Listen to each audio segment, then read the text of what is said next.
everybody, it's Catherine from Jayne Catherine on Books, and here I am with my February TBR. So this is the second TBR from my shelves. As you know, I'm trying to cut down the number of books unread on my bookshelves, and as I don't normally do a TBR, I'm trying this as a new idea, and so far so good. I really enjoyed it. I ended up with some amazing books in January. So I think the key to it was that I did a selection of 8 to 10 books from different genres, different things that interested me looking through my shelves. And it still gave me the chance to do some mood reading. So that worked really well for me.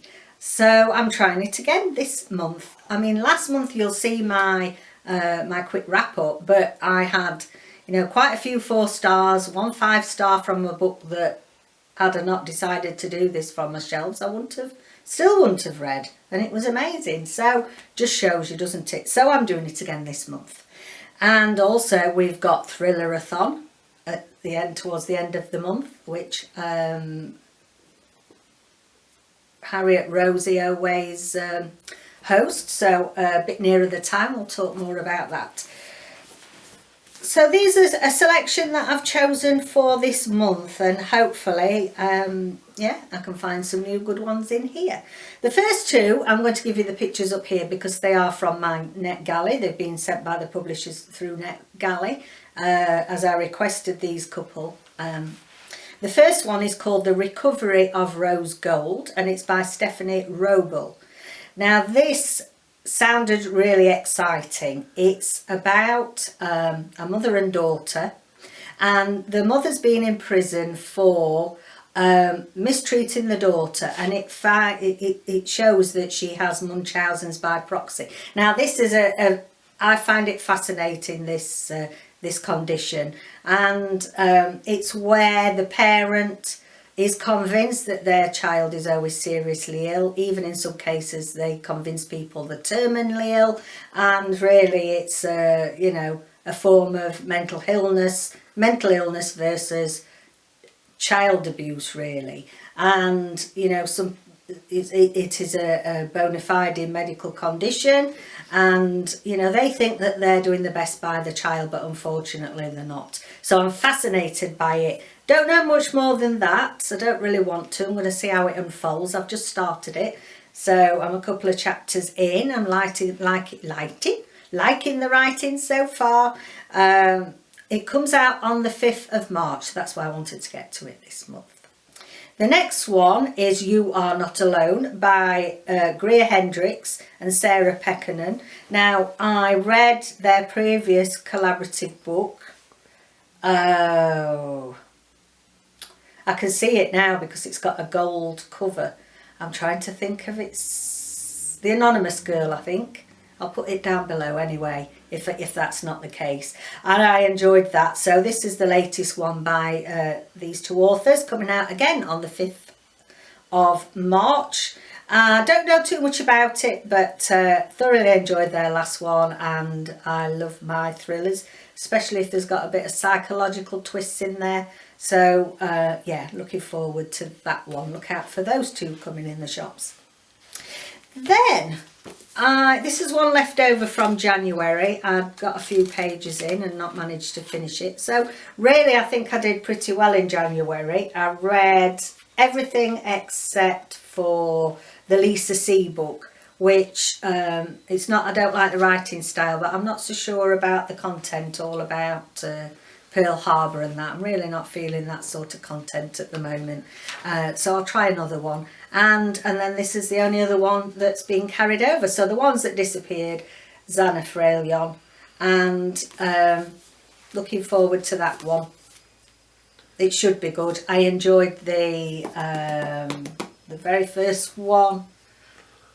The Bone Sparrow. Couldn't think of the first bit. The Bone Sparrow. It was a 5-star read about a refugee camp in Australia. So I'm expecting this one to be as good. Next one that I've had on my shelves a while we have got the second in, I read the first one, perhaps 2 years ago. This is the follow-on, and it's Fierce Fragile Hearts by Sara Barnard. And this is the follow-on. Again, it's over on my shelf. I should have. Beautiful Broken Things.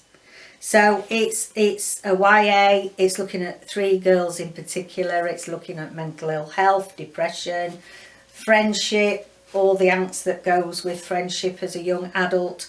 And this is continuing on a few years later, I believe, from Beautiful Broken Things. I'm going to check that. Just stop it a second. Sorry. I've been and checked. So yes, Beautiful Broken Things was book 1, featuring Rosie, Cadditt and Suzanne. And book 2, hoping to get to this month. Okay. Then I thought we'd mix in a little bit of women's fiction. And I do like Jayne Green. I think she's a very good author. The Sunshine Sisters. So this is one that's been on my shelves forever because I am collecting Jayne Green. I really do enjoy her writing style, and there's an element of family drama in them. There's an element of secrets rearing their heads from past demeanours, all the things that I like in books really. So it says, it was never easy being one of Ronnie Sunshine's daughters. Publicly, she is the glamorous, successful, dramatic Hollywood actress. Privately, she is self-absorbed, angry and disinterested, narcissistic mother. Oh, I've read this.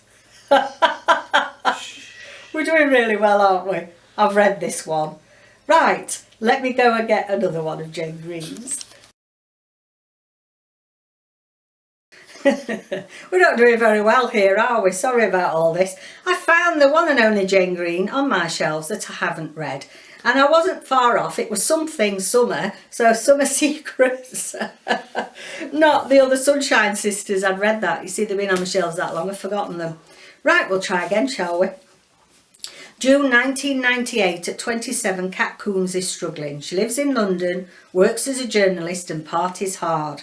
When she discovers the identity of the father she never knew she had, it sends her into a spiral. She makes mistakes that cost her the budding friendship of the only women who have ever welcomed her, and nothing is the same after that. Her life has come full circle, and she wants to make amends to those she has hurt. So yes, so coming back to bite her, past demeanours, friendship, drama in family settings. Looking forward to that one. We knew there'd be some sisters in there somewhere, so that's that one. And then finally, so that'll give me 1, 2, 3, 4, 5, 6. Oh no, I've got one more there, The Invisible Circus, 7. That gives me about 7, and then that leaves me about 3 or 4 that I can choose for Thrillerathon. This is hot off the press because Kerry Ann, my bestie on BookTube, Woman vs Books, sent me this. It arrived yesterday. So The City of Shadows. This is by Michael Russell, and it's historical fiction. She knows I love my historical fiction. And this, I've not seen this before. I've not read anything by Michael Russell. She looked up at the terrace house with the big room at the end of the long unlit corridor where the man who smiled too much did his work. She climbed the steps and knocked on the door.